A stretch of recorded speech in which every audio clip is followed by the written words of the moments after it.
The supplementary budget of Finance Minister Tito Mboweni. He'll be delivering it later today. We're joined now by the parliamentary coordinator of the Congress of South African Trade Unions, that's Cosatu's Matthew Parks. Matthew, it's good to have you. Thanks for being our guest. Good morning. Thanks for having me. So what is the first thing on the agenda that Cosatu would like to see the Finance Minister deliver in the supplementary budget later today? Look, I think we appreciate how difficult the situation government is in. This is the first time in 26 years we've had a supplementary budget, and we're really at a crossroads as a nation. We feel if you go with a very timid and mild budget, it's going to make our health challenges and our economic challenges worse. We feel you need to have a bold, audacious budget. I think we would really want to see 5 key things there. Number one is to shift funding from non-priority departments to the key departments on the front line of the fight against COVID-19. For example, health and education, transport, employment and labor, to make sure that South Africans can learn, go to work and work safely. But we also want to see a significant shifting of funding towards key departments involved in creating jobs and growing the economy, like trade and industry, and again, employment and labor. We feel that to avoid an economic depression and to avoid a jobs bloodbath, and you remember we already are in a recession before the lockdown. We already had 40% unemployment. We need to have a bold stimulus plan. The President has talked about a figure of 1 trillion rand. We agree with that. Anything less than 1 trillion rand stimulus plan we feel is a drop in the ocean. But the stimulus funding for businesses and employers has to be linked to saving jobs and incentivized for creating jobs. We can't bail out companies who are just going to retrench workers in this economic climate. We would want to see a significant infrastructure program of at least 1.5 trillion rand, which must include significant private sector funding. But we also think, Leanne, it's important to remember that public servants, in particular nurses and doctors, police and prison officers, and many others have been working throughout the shutdown. Many of them have been risking their lives. Many of them have actually died to this COVID-19. We feel it's important for government to do the right thing and to honor the Public Service 2020 wage agreement. You can't afford to say to nurses, risk your life, but we're not going to give you a simple, small inflation increase. We also feel, Leanne, that there's a need for government to deal with the massive levels of corruption and wasteful expenditure. We lose about 10% of our budget every year. That's 150 billion rand to wasteful expenditure and corruption. And we don't feel government has been tough enough on it. And equally, government needs to come with clear plans to turn our state enterprises around, to make sure they can help capacitate the state and the economy, and to stop being a drain on it. I think lastly, we would really want to see if government is serious about fixing up the state finances, that we'll see politicians and the management of the state, the parastatals, taking salary cuts and not simply throwing public servants under the bus. Yeah. All right, Matthew, let's talk a little to what you've mentioned. And, obviously, the key thing that needs to be spoken from your perspective is that public sector wage bill. So we heard in the beginning of the year, in February, that the minister had already said, the finance minister, that he wanted to cut that bill, that 160 billion rand of a public sector wage bill is far too high and that needs to be cut. We've already seen that the agreement has been reneged on, that the increases did not come in. I know an agreement was reached in 2018. That agreement was not honoured come the 1st of April, and the increases did not come through. Where would you expect government to get this money from? And do you not agree that that wage bill is far too high for our country to handle? No, look, we think government is actually being a little bit disingenuous. The real crisis facing the state is that, according to the Auditor General, we lose 150 billion rand every year to corruption and wasteful expenditure, and that the economy is not growing and hence tax revenues are decreasing. The public sector wage bill has actually been stable at 35% for the last 12 years. The headcount of the public servants has actually been decreasing. And it's important to remember public servants are not some strange creature in outer space. Those are nurses and teachers, they are doctors, they are police officers, they are prison wardens, people providing an essential service. What we feel we can do, government must simply honour the 2020 wage agreement. In fact, it was a very modest agreement, basically with inflation plus 0.5% for most public servants.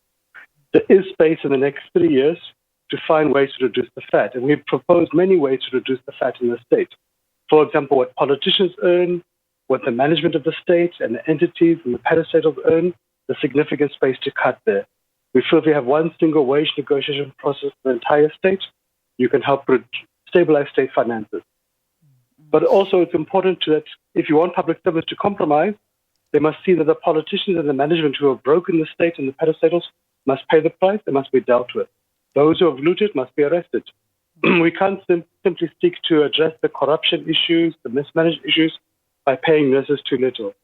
You're not going to grow the economy by paying teachers too little. The real solution also, Leanne, is for us to grow the economy. And people often forget that public servants support on average about 7 unemployed relatives. And when we're going to an economic crisis, that pressure on them is going to become even more difficult. Yeah. But look, we're willing to engage with government. It's unfortunate that government didn't want to engage with us last year when we could have easily found a way to address the state's concerns, but they chose to run away from the agreement on the eve of the budget speech in February. Right now, we've had to force government to come to the Public Service Bargaining Council to negotiate. We hope they will do so in good faith and not simply seek to throw workers under the bus once again. I want to quiz you a little bit on what you said about the wage bill not increasing, that it has been stable. I mean, you know, that's contrary to many studies and research that's been done that has basically shown that government expenditure on the public sector salaries has tripled between 2007 and 2019.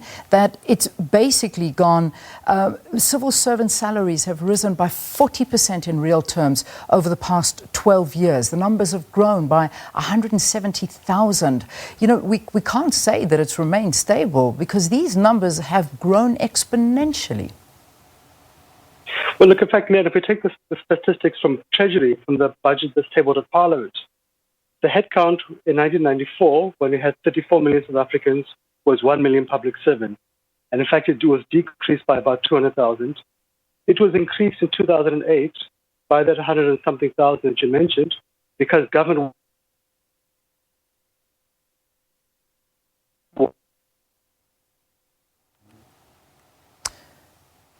looks like the line to Matthews looks like it's frozen at the moment, and such an important answer, and it really is an important issue to talk to, this public sector wage bill, where we need to get his views and opinions on where he sees that cuts can be made. And there's, you know, a lot of criticism with regard to that wage bill and how high it is, and it's that tussle between the unions and the finance minister, and we'll obviously get a better perspective of what can happen. Also talking job losses, and we'd love to get Matthew's opinion on that. Matthews, I think we've got you back. We've redialed you.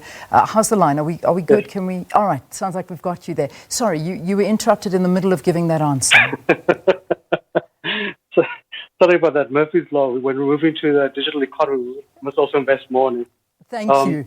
Oh my goodness, that's the first part. Let's give that a moment's thought. This is a real example of why we need more money into that sector of our economy. But nonetheless, let's carry on talking about those numbers. Sure.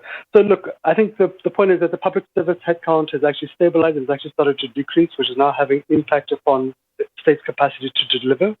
But the increases in the wage bill, if you take government's budget figures, it's been a stable 35% of the budget since 2009. That's in line with international norms. The increases, for example, that you mentioned about real increases, yes, that's happened, but that's also because the entire budget itself has had the exact same increases of 40%. So the budget we have today in 2020 is not the budget we had in 2008 because of inflation, et cetera, et cetera. So it has been stable. But again, look, as Cosatu, we are keen to help the state. We are keen to address the issues that challenge it. We've made proposals about where we think we can increase taxes, where we can reduce tax loopholes. But again, the real issue is about reducing wasteful expenditure and corruption, about growing the economy so tax revenues can increase. And we've seen during the lockdown how critical it is to have a well-capacitated state. You've seen now how they've had to rush as government to hire many nurses and doctors because they're understaffed. But again, we don't think you should compare what a nurse earns, 200,000 rand, when you've got the CEO of a water board in Durban earning R1 million a month. You have 800 managers at Eskom earning more than 2 million rand a year. Yet you have police officers going home with about 10,000 rand a month. So we think there needs to be a bit of fairness. We must honor those public servants who are really performing a key public service to South Africans. and find ways to address the real issues of corruption, wasteful expenditure, and economic depression. And Matthews, just as we wrap up the interview, I can't not talk to you about the unemployment figures. Obviously, yesterday's figures that were announced by Stats SA not representing what we can see as the dire consequences of COVID-19 on the workforce. But there are predictions that we could see up to 70% unemployment in South Africa when those next figures are released. And that, I think, is expected not too long, perhaps at the end of this month.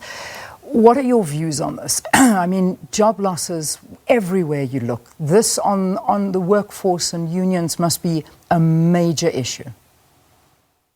Yes, there's been a bloodbath, and we agree that the report of yesterday is likely to get far, far worse. It's difficult to know what exactly the unemployment losses will be, but easily could be a million jobs.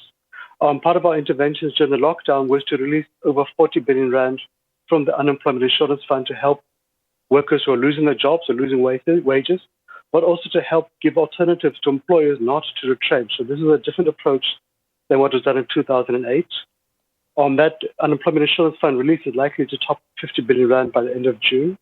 But I think for us, what is critical is that saving lives has to be equally go hand in hand with saving jobs. That's what we feel. We support the President's call for a 1 trillion rand stimulus fund. Anything less than that is going to see us pushing unemployment past 50%. The stimulus relief given to employers has to be linked to them saving jobs and incentivized for them creating jobs. We have to have a massive infrastructure program which targets infrastructure which will help grow the economy. For example, ports. If you can sort out our ports, we can grow our agricultural exports and manufacturing exports. If you can sort out ESCOM, companies across the board can be more productive. If you can sort out metro rail, workers can get to work on time and companies can again be more productive. If you can address the water issues, it can release burdens on employers. So we need to be very smart about how we do it. We need to shift funds significantly from wasteful expenditure towards productive investment. But really, Leanne, our number one issue has to be jobs, because an unemployed person cannot be healthy. They cannot afford medication. They cannot buy food for the family. They can't get to work, etc. So that really has to be our number one call. And we've got the capacity as a nation. We have a significantly diversified economy, a workforce which is keen to work, but government has to show discipline and efficiency, and the private sector has to show compassion. The banks and investment funds have to come to the party. They've got to invest locally, and they've got to put job creation at the top of the agenda at all times. Matthew, thank you very, very much for talking to us here on the programme. Matthew Parks is the parliamentary coordinator at Cosatu, discussing Finance Minister Tito Mboweni's supplementary budget, which will be delivered later this afternoon, and giving us the perspective from, of course, the unions and Labour. All right, let's get you